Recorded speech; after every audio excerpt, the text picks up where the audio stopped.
Aldrich Pass, first map, everybody. We got another best of 2 coming up here at the Masters Clash, first qualifier for the event. And right now we got Kayak against the 3-legged cat. Yeah, it's a round-robin system with the group stage, as already explained previously. It's a best of 2, you win both maps, you get 3 points. It's a 1-1, a tie, you get 1 point. And if you don't win any maps, then you get 0. So there's that. Now, the interesting part to me is that we actually have Link here on Team Kayak. I didn't know that. So yeah, I haven't seen Link in a long time, so pretty happy. It's a little bit of a nostalgia flashback right there. But, well, as we're heading into the game, I would definitely give the role of the favorite over to the 3-legged cat. They've been very active in the tournament scene in the last couple of weeks and months. Kayak, they've played... I mean... They've played before. I think I've casted them once. And not really that much participation there, but it's hard for me honestly to judge what we're gonna get from them here. When you look at the group, the Khaldors are obviously the top dog, as I explained in one of the previous matches. Like, the problem is that at the beginning it was supposed to also, the group was supposed to also contain the donuts, but apparently there was some miscommunication because Rutsu was listed as a player for the Khaldors and for the donuts. So apparently he signed up with the Khaldors for it. Yasu is still on vacation. That fucker is on a, like, what was it, like 3-month vacation or like a 1-month vacation? I have no idea, but it's just completely gone. So yeah, right there, it's insane. But yeah, so he's gone for a while, and Rutsu signed up with the Khaldors, replacing him in the meantime for this event. And apparently the donuts didn't realize it, so they were looking for a sub, but they couldn't find one last minute. And so they are not participating in this first qualifier here. So it was a bit wild, which means now one team is removed from the group, therefore. So the Khaldors are absolutely top dog.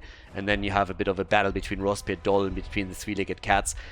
And Team Kayak, it's a bit difficult for me to really judge what kind of role they're going to play in the group here. But I guess this game is going to give us a bit of an idea. It's the first one that I cast from them too. We already have them with Blaze and with Brightwing. Not a bad start here. They also were the ones that chose Aldrich Pass. So, yeah. We got Khaldor with Hogger. We got Sylvanas also taken. Sylvanas is obviously really good on a map like Aldrich Pass, not only for the damage in the fights or her push power with the objective, but also because she can side lane a lot.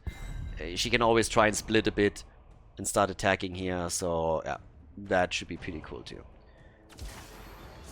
Anubarak in Greymane taken. So they have a couple of stuns and really a lot of CC that they can use. And Greymane is great for the camp that they will have to consistently take in the mid lane. You could also make a quick play for the boss. Yeah, I'm kind of curious to see how well they're going to do here. I mean, again, first impulse would be give the favorite role over to the cats, but I am more than happy to be proven wrong here and see them fight this one out. Last double pick for the red team. A Garrosh for Johan once again. If he gets his Garrosh, he's going to take his Garrosh. So we have him on Garrosh. It's actually kind of wild that they banned Diablo against Johan instead of banning his Garrosh. He's probably pretty happy with that.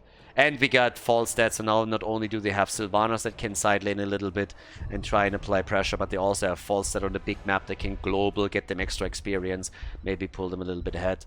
And yeah, let's see what they can do with this as we have the last pick. And it is Leoric. Triple frontline. Anubarak, Blaze, Leo. Map number 1, everybody. Let's go. Team Kayak against the 3-legged cat. Game number 1. Kayak against the cats. Master Chips on the blue team side with Blaze. We got Pepe Hands 420 on Leoric. J-Hard on Greymane, Torjan on Nubarak, and Link on Brightwing.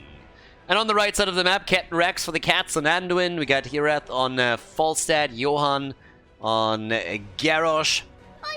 Exactly. Khaldor on Hogger, and Sylvanas getting played by Drachia over here. Okay, time to party. We got the stacks for Falstad on level 1, going straight into the Gathering Storm. And final pick, Greymane, Viciousness, right there for him. Okay, so Ocean's Renewal on level 1 for Leo. A little bit more self-sustain on the side lane. They have a setup that can be very aggressive. They just jump in, get the stuns connected, get the CC in, let Greymane do his thing, and just rip peeps apart. Whereas there's a lot of macro potential for the cats, so they could try and split out a bit more on the map and make their mark with that. Yeah, for now, all the way up towards the top. We already got Khaldor moving back out. Leo is so far doing a great job here and escorting the minion wave in. Bit of a battle in the middle, which could actually be the end of Garrosh if he doesn't pay attention here. But then they're turning it, and all of a sudden it's an Uberak that dies. And he might not be the only one to flip forward for Sylvanas. Link is in trouble and is saved by Greymane, who himself is not going to be able to get out there. So a very quick double kill for the three-legged cat. Nicely done. And that gives them already an advantage. And that is bad news, because again, I expect them to, on the macro side, do well with Falstad, with Sylvanas. And if they already in kills, then pull ahead. That makes things very, very iffy for the opponent's team. And that's some easy damage also against Leo at the top, that even forces Brightwing to help out and sacrifice the Z, so there's that. Sylvanas already attempting to enhance the push a bit further. Yeah, flip away. They're getting aggressive in the early game. I mean, damn son, an early level 4 and a level lead, and they're using it to pull farther and farther ahead here. Not only do we have them with the tower destroyed up at the top, but they already have in the middle of the... Oh, Sylvanas? No. Oh, but Leo is dead, isn't he? Yeah, that is another kill. Another one bites the dust. Leoric is gone. You are only skin and bones to begin with, and now they just dropped him. Paralyzing Rage as his level 4. Here comes the Nubarak for a quick dive. Leo is back to business, and look at that. Greymane is here too. Does he get away? Nice. There's a quick hit, and another kick. He is gonna... 15 HP, and he makes it. Oh, that was clutch. That was clutch. But there is still a level advantage that they have, and that's a bit nasty. And another kill. Blaze gets dropped as the last hammer is following him way past the gate. So now we have 4 kills to 0. And since they're getting so close to level 7, I assume we'll very, very quickly see them make a move for the prisoners too and try to save them here and get the first objective. But the pressure is just mounting up topside. And they're doing a very, very good job at making sure that Team Kayak has no room to breathe. I mean, they're getting suffocated at this point. They have absolutely no way of escaping this. And I also like how Khaldor immediately went for the camp. I went over this in the past, but in case that you're not familiar with it, this camp has to be taken pretty much every single time that it pops up on the map. And there's already a problem for Team Kayak, because they are wasting some precious seconds as the camp is not being claimed here. And this is a big, big move for the three-legged cats, because, again, they're getting mad value out of this. They get already a tower. It's one of the most important things on this map that you need to do. And yeah, it's done by the cats exactly the way that's supposed to. Every time it pops up, you take that camp. So they're already losing a little bit of time. They're taking it eventually, but that accumulates now as the game continues. And that's an advantage that you can eventually then just simply use to get a little bit ahead, a little bit further ahead, and then pull massively ahead. Entire wall is already destroyed.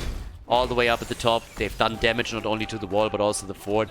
And the objective is now slowly being taken as well. Now, they haven't really claimed this one yet, and there's of course a chance to fight back for Team Kayak. I guess they have level 7 talents themselves. But they need some kills here. And maybe with Greymane they can deliver, but Johan gets out once more. Now, of course, with the blue team now having a camp marching through the mid lane, there's still the job to be done for the cats to deal with that. Their own camp is gonna...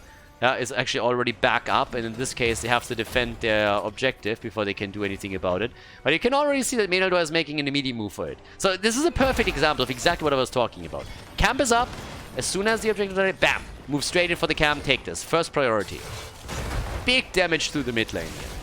So right now, we already have the plays being made in the middle as they're trying to defend this. But they're just playing a catch-up game. And let's not forget that level 10 abilities are nearly ready for the cats as well. That makes things even worse. Not only do they now push with the camp through the middle, but they also have a chance to go for the objective. Yeah, Anduin with a light bump as usual. And Hogger with a shockwave. So it's all about the CC for them here. No moves made yet. Alright, Garrosh, Warlord's challenge. Alright, going straight up for the taunt. And they're moving in for the objective. And with Sylvanas, you can then pressure this even further. And already you can see the pressure in the mid lane too. So on all ends, they are currently being threatened. The only play where Team Kayak is trying to be aggressive themselves is at the bottom of the map. And even there, Falstad is doing a great job defending all of this, which means that the rest of the map is under full control of the red team. So they get the first objective. Sylvanas is already applying pressure up at the top. Falstad gets a 1v2 kill against Leo and gusts Greymane away before he can become a problem. He was literally playing a 2v1 and he was able to win it. So Sylvanas with more damage at the top without the objective, already a lot of work done here at the fort. And now we're gonna have objective number 1 trying to help them. Yeah, to eliminate probably 2 forts, honestly. Maybe even more than that, but I think there's a real good chance of them to drop at least 2 of them. Cavalry already in the middle. Sylvanas didn't even have to be at the top lane anymore, I suppose, because that one is gonna fall one way or another. 5 kills to 0. So 1 fort down for sure. The one in the middle not taken yet, but they could always rotate back down, especially since Sylvanas is close by. But the blue team is trying to defend here. First objective is obviously not that impactful, doesn't scale that heavily, but he has maybe the kill. Light bomb. Yeah, Anduin is all alone. He's trying to employ the French defense again and is running away as fast as he can, but Anubarak is following up on it eventually. And there's only one chance. Fly, baby, fly. Does he not have a Z? Apparently he doesn't have the fly. He's going to rely on the barrel roll here. He might still get away if he can just... Yeah, with Brightwing around, you can't even activate that anymore. There's Sylvanas. He needs a cooldown. Ooh, dodge. And he's dead. Yeah, unfortunately, not working. No great escape for him today. I actually thought that he still had the chance to fly away, but once that Brightwing joined the fun, there was obviously no chance to use that anymore because the poly bomb would have come in a second later. But yeah. 13, level 13 is in. So they got the lead here, 2 kills to 5. Team Kayak. I actually don't even know why they're being called Team Kayak. Maybe they want to go on a vacation? I mean, you have Kayak, you know, like to look for flights, like Skyscanner is the same thing. So you can use that. You don't have any water map, so it's not like they're on a kayak. I have no idea where that name comes from. I haven't really thought about it until now, but the more I think about it, the less it makes sense to me, so I'm not 100% certain what exactly is going on there. Maybe it's the first letters of their names or something? Like, I have no clue. I'm reaching. I'm absolutely reaching. But the thing is, that kayak is sinking. The kayak is sinking, and it's sinking quickly. They lost all 3 forts now. And yeah, Blaze also getting attacked. So once again, they're going for the camp, but they're a little bit late on it. The fuck was that? Brightwing, as usual, just trashing around at what's going on there. Run! There's the barrel roll. 55 stacks for him, by the way. So, and they go for boss. Up at the top. Right away. And yep. There we have the first move for boss, whereas the red team is again trying to defend their bottom fort. The blue team is making a move, but the first play was directly by Falstad as he gusted them out. I think that Garrosh should probably try and get away from this one, and that is a kill. Yeah, at that point the birdie is just gone. So they get the kill, but at least topside boss has now been taken, so they get something out of it. I mean, at the end of the day, it's a trade, right? You take the boss, but you lose a fort and you lose the bird. So now that they're making a play for the boss at the bot lane too, the red team has to really ask them, how do we want to play this? Do you want to go down and contest it? Falstad can try and fly in. If you buy a bit of time, maybe you got a chance there. But they're just sitting tight at this point. Might at least make a play for the objective, but yeah, they got to do something. Of course, there's also the fact that they're so close to level 16 that buying them a bit of time helps them to run with that talent advantage, so that's the thing. Yeah, get a few more points in there. 16 is still not ready. Boss at the top has been attacked. Johan! Greymane comes in. Warlord's challenge already being used. And there it is. Starting to make the play right there with the level 16. There's the mind control. And Uberak is low and he's dead. The second that 16 pops, they go into the battle. They get 2 kills. They take all of the insects down, Anuburak and Brightwing, and as all of it happens, the top lane still gets attacked, and it seems like that keep is going to eat even more damage than I initially expected. I mean, yes, Greymane is dealing with it, but boy, this thing is low. And Blaze now died too, so the blue team is falling a little bit apart here. They have at least the boss going strong at the bottom of the map, as you can tell. It's not going to be able to take down the keep. And now that we're having the mid lane pressure, thanks to the camp that we took earlier, Sylvanas is helping that push. They get the objective. Maenaldor is trying to steal that. And Greymane dies to Falstad. And they also lose Leo. I mean, on every single lane, there's trouble brewing right now. The keep is so low and they haven't even used the objective yet. And now they have the camp. So that keep is gone before the objective even plays a role. The top keep is going to fall after that, which means 2 of the armor shields on the boss are going to be removed. This might be a play for game. This might literally be a play for game. They're going for another play down here. Link gets attacked and needs to move out. But it is a tricky situation to be in for sure. Even with the level 16 talent that Team Kayak now finally have, they still find themselves 2 levels behind. So the stats advantage goes to the Cats. And yes, with 2 armor shields down, this could be a play for boss. If you get a kill here, there's another mind control. It perfectly hits Greymane. He's in trouble, and he's dead. Greymane down and Uberak down. That has to be game. That has to be game. 5 kills to, 5 heroes to 3 in that fight. They're going for the final ones. Nice gust that puts them into a corner, quite literally. And they might escape, but the core... I mean, in this case, the core can actually run away a little bit, but not enough to make a difference here. So yeah, we have our fight between Falstad and the rest of them, but it doesn't change the outcome of map number 1. It's a victory for the Cats. They lock in the 1-0 lead against a Team Kayak. GG. Before we head into game number 2, make sure that you subscribe to the channel if you haven't done it yet, so you don't miss out on any future content here on Khaldor TV.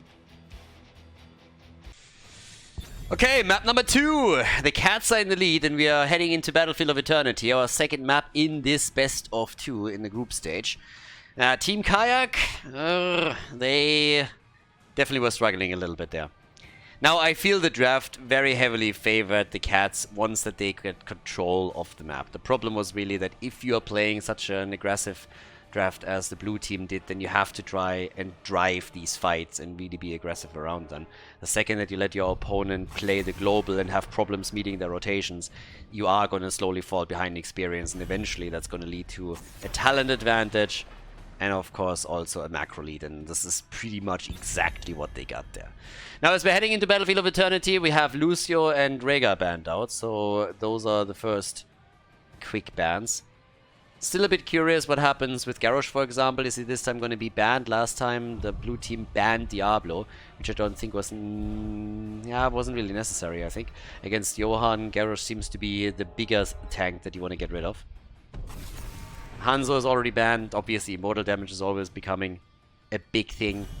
Which one do you eliminate there? What do you get rid of? But, yeah. There's also the question... I mean, Lunara is still a hero that we have to think about. Vala obviously is an option. Well, she was an option. So much for that. Greymane, we've already seen him previously, so if you play him on another map, then this might be a good one for him too, since he's great against the Immortal itself. The Blaze first pick doesn't surprise. Again, he is one of the strongest side laners and the most impactful hero in the game right now. You have... I mean, Blaze has, I think, 100% participation in these drafts, either as a ban or as a pick. Very similar to what Genji had in the past in the days of HGC. So, yeah. We got a Nubarak and we got Li Ming. So, already the tandem team right there. With Li Ming just being able to throw out combos against the Immortal. And then the opponent has to decide how they want to deal with them. Either you take the Immortal damage or you throw somebody in the line of fire. And then they have to soak the damage up. There's already Lunara, that was expected, and Captain Rex, as so often, picks Anduin again. Yeah, but main tank will... this is the moment right now. Do they ban Garrosh? Do they get rid of him? Like, most teams have done it so far. They ban Muradin. Yeah, I don't think he cares. I think Johan just sits there as like, I mean, fair, like, I pick Garrosh again. And Ana gets banned too. Don't want to deal with that nano boosted Liming. Liming is already boosted enough. You don't need that nano boost on top of that. But yeah, it is a little bit wild. Okay, either way. So right now, what are we going to get in terms of the double pick here? They still need a side laner. They could pick Urel and Nubura. Great combo. They go for Hogger. And they got Brightwing again. Alright.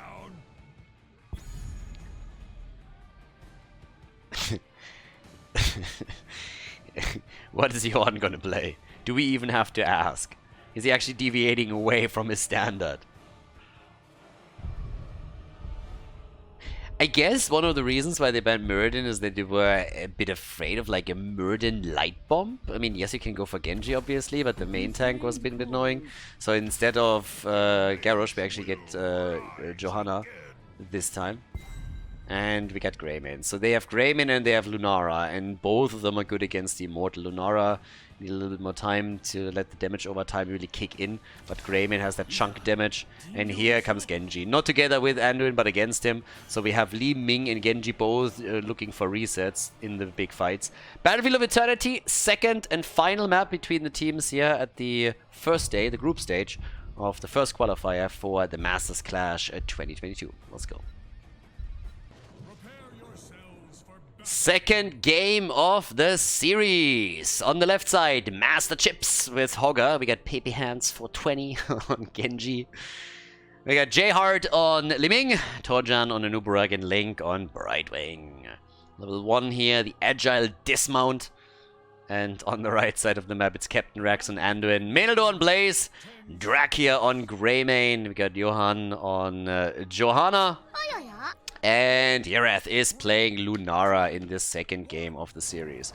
So the big question is obviously, can the blue team put a point on the board and lock in a point for the standings?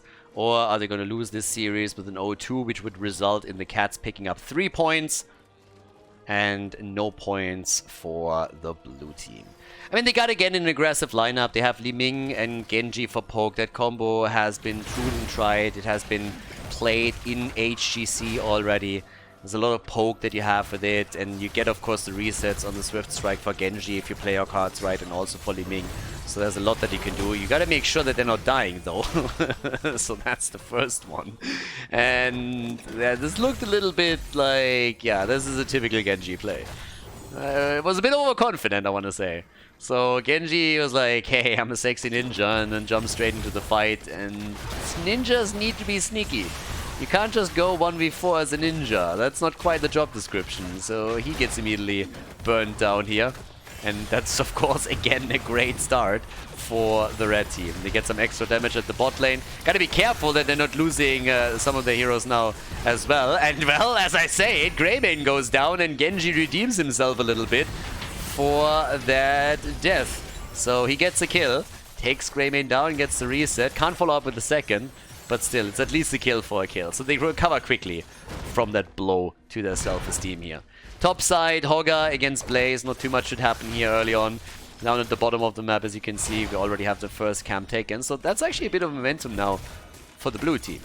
So Team Kayak, they are at it. Yeah, maybe they plucked the hole in that Kayak. I'm really trying. Like, I know. Horrible joke. Horrible joke. Unbearable, if you want. But yeah. The name is so weird. Like, I don't know what to say. Like, I'm trying to come up with something funny and just simply can't. I mean, today is just not the day for it. So yeah, I feel like I need to apologize for those. It was just atrocious. It was like, even I cringed. I mean, I'm a fan of dad jokes, but oof, that one was bad. Alright, so Genji is going into Shuriken Mastery. We got the Trump for it again. Bed of Barbs is also in.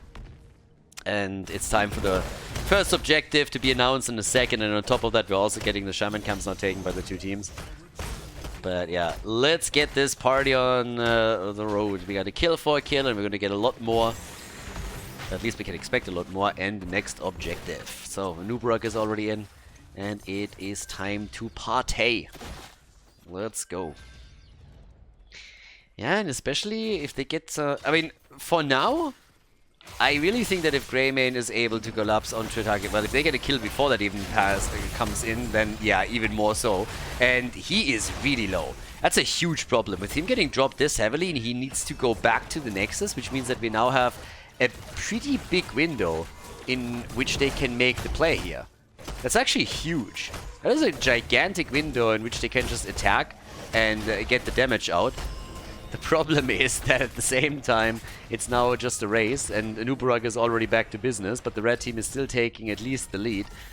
That could have been a bit tricky for Menaldor here, but outside of him losing hit points, nothing major happens, and it opens up even more time for the red team to do damage.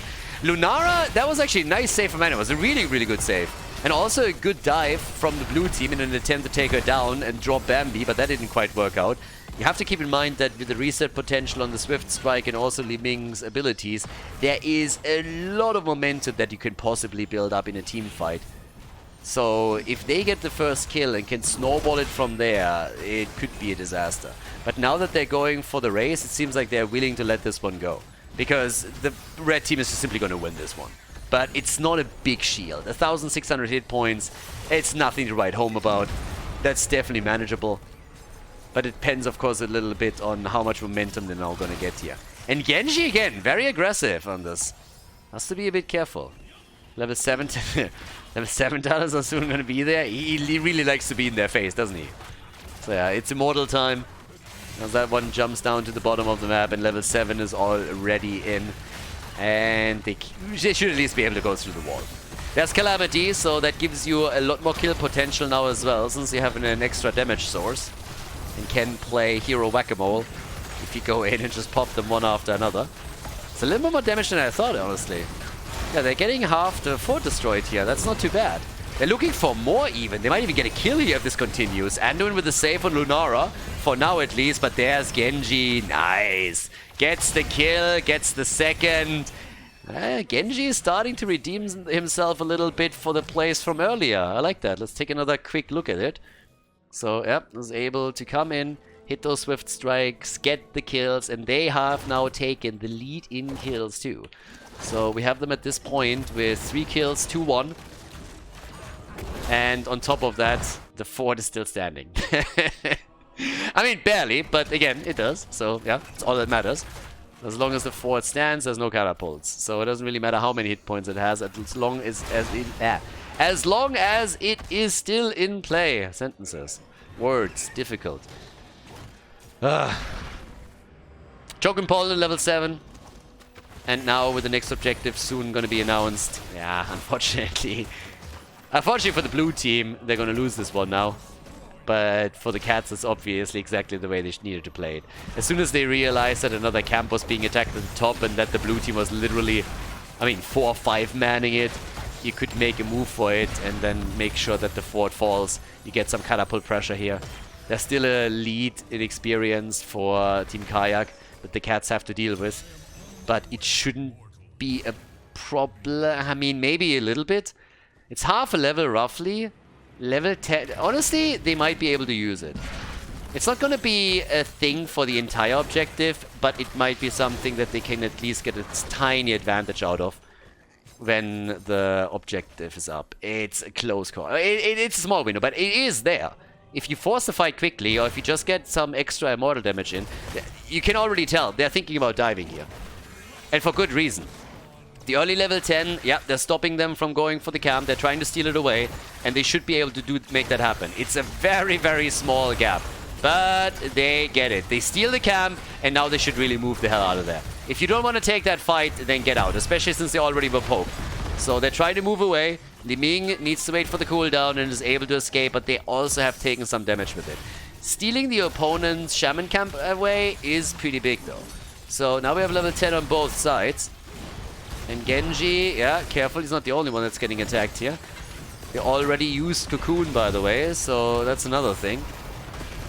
But it's a big fight for this. And keep in mind that Shaman Camp is attacking the top fort now. So that's more and more damage on the top structures.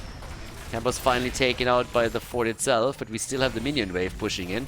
And now it's a battle on the halftime show, but the red team, the Cats, they pulled ahead a little bit on it. So, yeah, halftime show victory for them. Top side, again, wall is down, a little bit of damage on the fort. It's not too bad. They take their own camp now too, but they're a bit late on this as well because they were going for the fountain first and popped that.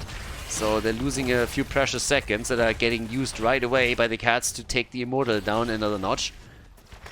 But at least they have some bot lane pressure, and that is bot lane pressure against the catapults too, so that helps them even further to ensure that their bottom wall on the keep is not going to take any damage. So there's that. But again, here's the next little move as they're trying to maybe turn this one around. Now, the damage output is heavily in favor of Lunara for now. 21,000 for her. Not even Genji can keep up with that. Genji has 18k. And the bot lane is now under pressure. But so is an Uburak, and that's a kill, isn't it? Yeah, with a light bomb stun, and Uburak is down. And they try for Drak here. If they can pop that bunker, they might be able to kill Greymane. Greymane is low, but Genji doesn't have the cooldown ready to jump after him. He could have probably netted them a couple of kills if he was able to follow that up. But yeah, did not quite work. They have done a bit more damage at the bottom of the map, by the way, too. So that's another win that they were able to lock in, thanks to the Shaman Camp that they had. But it wasn't that much, but there's still a minion wave along that does a bit more here. And the entire wall has now fallen. So yeah, Genji jumping in for some extra experience. And as all of this plays out, the red team is trying to take down the Immortal. It's close, though. I mean, you get one kill here. Nice double stun. Can they follow up? Nope. Anduin is once again ready.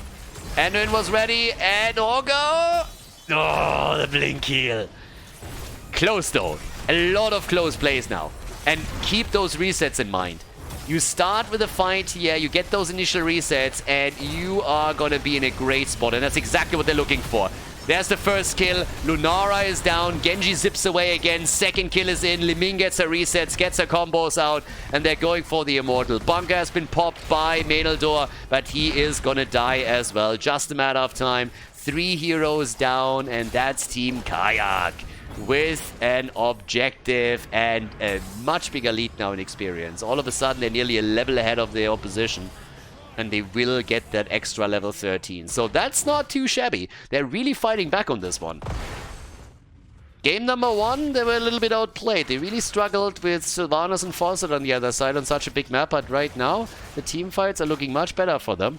And they have with level 13 an advantage. And it's a significant one at that, especially with the Illusionist for Liming now. Plus also the Shingan over here. So they can try and push this a bit further. Maybe even get the fort destroyed. Brightwing isn't here yet, but Hogger is moving in, but they're losing Genji. Oh, he just got so much done in the last fight, and now he dies right away, and they're not even able to take the fort down, are they? No, they're not. Maybe they can move in later with a few heroes and take that apart, but yeah. They could have gotten more here. Yeah, they could have definitely gotten a little bit more. But as it stands, it seems like we're going to see an even trade again on those camps. Each team locking in 1. 6 kills to 3 by now. Yeah, and still waiting for the next Immortal here. There are a couple of camps up. I mean, there's not going to be a talent advantage, at least I don't think so, for the next fight. But if they can drive this maybe a little bit past the front line and get a good cocoon, then there's always a chance that you can get that quick kill and really make the play based on that. But for now, we still have at the bottom of the map, they're getting some experience here. They're trying to get as much as they can to maybe get that level 16 for the next objective. That would be big, of course. If you can get that far ahead with level 16, that would be kind of great. If they can or cannot do that and pull that off, that's a very different question. Also, yeah, but still, that would be fantastic. And also, of course, if you can sneak someone down there and get that fort. But for now, it's about the camp again. We're talking about level 15 right now when the next objective pops in. But given that they're now nearly an entire level ahead, there's at least a chance. I have no idea what that was. I mean, seriously? I mean, not only was he not even close to take the fort down, but dying in that situation is... You are literally nearly a level ahead and have a chance to go for level 16, and then you die. You lose the advantage. Now they're playing for the halftime show, but that was... Yeah, that was rough. That should not happen. That can't happen. I mean, you're literally throwing your lead away here. And for what? For nothing. I mean, don't get me wrong, a couple of them committing and maybe with the Nubarak pushing in, spawning a few beetles and then take the fort down, that's great.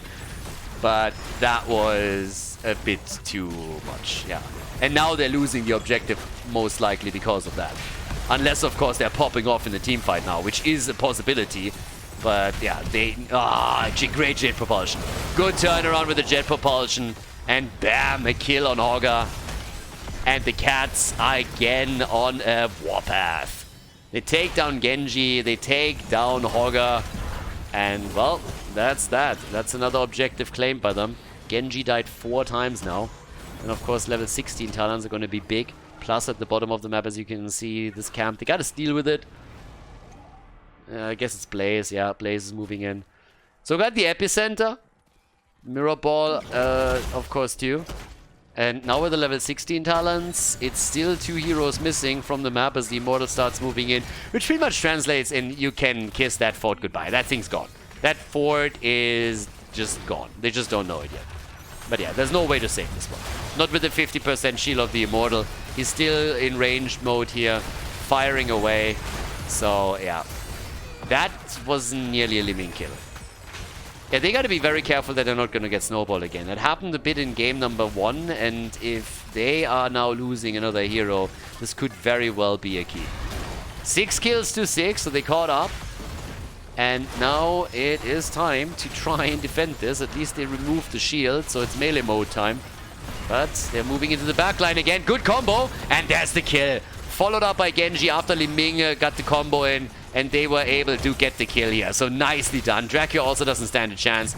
There's another reset for them. That's 2 down. Anduin, yeah, he tried to run, then he tried to hide. Both of it didn't work, and now he's going to die. He still needs to deal with the Immortal, though, because they can't afford losing that keep right now. But with everybody being now not busy anymore, being ready for it, they definitely can. So, good defense. Good defense. That was important. They get 3 kills, pull ahead in experience again, and manage for now to save the keep. And they're going for the fort at the top. So all of a sudden there's an opportunity for them to draw more or less even in structures. Yeah, Link and Genji are still fighting it out with Jojo and Blaze. It's an interesting battle between the 4. But there's nobody that's really threatened here. And the top fort has now fallen. So nearly identical situation with structures on the map. There's a lot more damage on the... Really? I guess he was hoping for him to try and just juke down to the bottom, right into him. So that didn't really work out, but okay. Alright. So that blessed shield went nowhere, but gonna be back up in 36 seconds. Okay. So right now, what else are we getting? We currently have another jump. They're trying for these kills.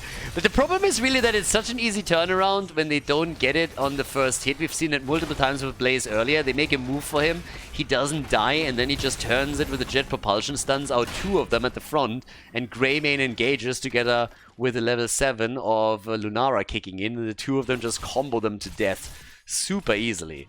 So it's a bit of a wild game, because we have the same thing more or less happening from Team Kayak. If they get Li Ming with a solid combo against one of the squishies, Genji can usually follow up on that, get the kill, get the reset for himself and for her, and then they can drive the team fight after this. So both teams are looking for very similar situations here.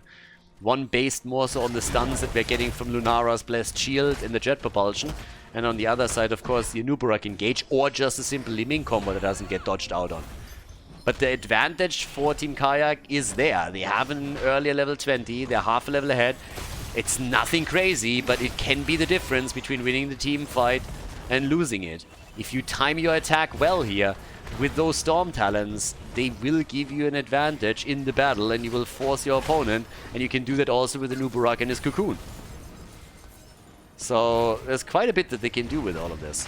50,000 damage for Lunara, 43,000 damage from Genji for now, and everybody just waiting for an opportunity here. I mean, and in particular right now, as you can see, we got them already making a move for the Immortal. They're really just trying to force the fight around this. So, yeah, there's another quick hit. 20 to 19. Alright. Let's see what we're gonna get with that. Already up at the top. What are we gonna get here? They have the halftime shows locked in. Still only Storm Talons on one side, so they have the chance. And they seem to be using it. They just need to make sure they don't losing a hero. It's a small gap, but honestly, it's literally just the gap that you need here. So job well done by them. They're able to pull it off. Nicely done. And now they got the opportunity to just slowly bring this overtime and take this one out. So, yeah. Good shit. Pretty good stuff from them. Let's see how much further they can go with this. Yeah, coming to the top right now, trying to see if they can maybe get something done here for the keep. Genji is not with them though. That's the only thing where they gotta be a little bit careful. With Genji not being here, that's a little bit of a nuisance. So they gotta be careful on that. And he's moving in now. Okay, so he's finally part of that. But yeah, you need keep here. 20 versus 20 by now. And Nubarak dies way too early. And Nubarak is dead. Taken now by Jojo. Genji is dead too.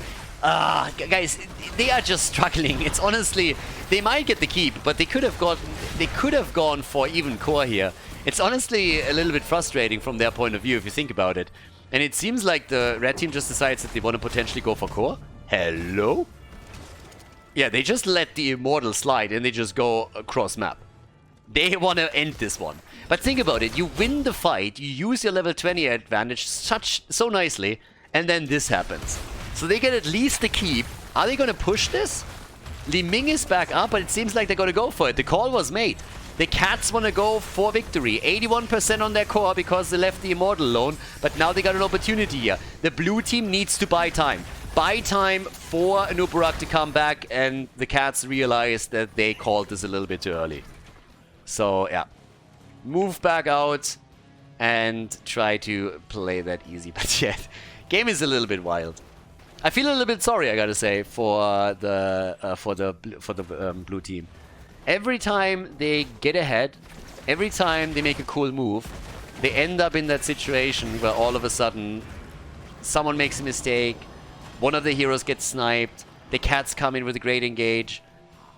So it always feels like the advantages that they work for so hard just slip away from them. It feels a little bit bad, honestly. But again, it is what it is. So right now, let's see what else they can do here. Because it's all going to come down to another objective, the final objective most likely. Both teams have lost the keep now. So there's that. And yeah, what else can they pull off now? 81% on the core, it's not really backdoor territory. It's not like you can do a whole lot with that. Gotta try, of course, but still. Yeah, we got already Brightwing all the way up at the top.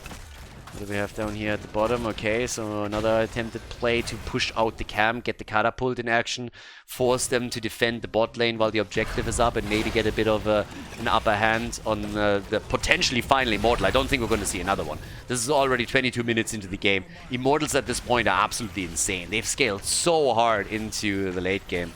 So yeah, they're just trying to pull ahead a little bit. If you get a kill and maybe a reset and can play around that, you can win the game right here, right now. And that's what all of them are looking for. I mean, technically, if you're taking multiple heroes out, you don't even have to go for the Immortal. You can literally just go to the core and drop it. So that's the next problem. It's all about this one moment. This is what the entire game comes down to right now. And that's, of course, the big question. Can they make something happen here? Yeah, they're all still looking for this. All still seeing if they have maybe a chance to make that play. But yeah, Dracula is coming in. He's already chunking it down slowly. And the blue team is hesitating. I mean, Team Kayak is honestly putting a lot of faith into that pressure at the top in the bot lane. They have catapults at the top and quite a few of them, but I'm not quite sure if this is going to work out in time for them here. Get a little bit of damage in. Greyman is still doing the same thing, so it seems like the halftime show, yeah, it goes to the red team. And they got to deal with the catapults. Those are too many. 23 minutes into the game, these catapults will fuck you up. So it is, yeah, Lunara. She's dealing with them. And at the same time, we now have, yeah, that was the goal. That was immediately, oh no, the immortal stun doesn't connect though. Nearly took Brightwing out there. And here comes the play for Anubarak with another great jet propulsion. But they're able to get out. Genji also just barely getting out of the fight. But that's a chance to go for a full immortal here. The three-legged cat with another big potential play as they are moving in again for the immortal, trying to force the hand of Team Kayak. They need to engage, they need the fight, they know it as well. They have to get kills now. They're going to lose the objective. They have to at least get kills or this is over. At this point, it's Captain Rex that's the next target. And they get Lulnara and they get Anduin. Of course, by now, Menaldor is just deciding he needs to get the objective for them. But they can try to go for a game now. They have to decide how they want to do this. Do they think that they can end here with 81%? Because if so, then do it right now. And they don't defend the Immortal, they go for a game. They want to tie the series, they want to lock in 1 point for the standings in this group. Only the tanks are still in play. Jojo helps a little bit, of course, with a flashlight, with a blind, but the core is falling. Great finish here. Team Kayak, nicely done. A hard-fought victory, but they lock in the W, tie the series, and get a point for the standings in the group.